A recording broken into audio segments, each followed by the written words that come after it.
Good morning বন্ধুরা, আমি এখন চলে এসেছি পাত্রশোল ডিপো। আর পাত্রশোল ডিপোতে আমি মর্নিং ওয়াক করতে এসেছি।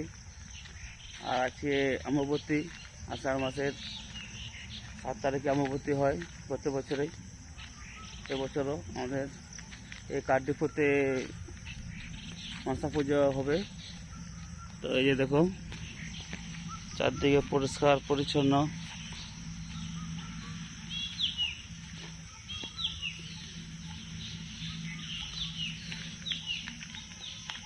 এই যে আমাদের মনসা বেরি, মনসা পুজো হবে।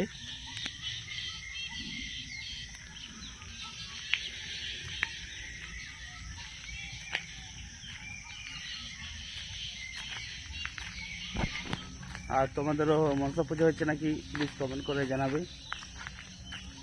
ধন্যবাদ।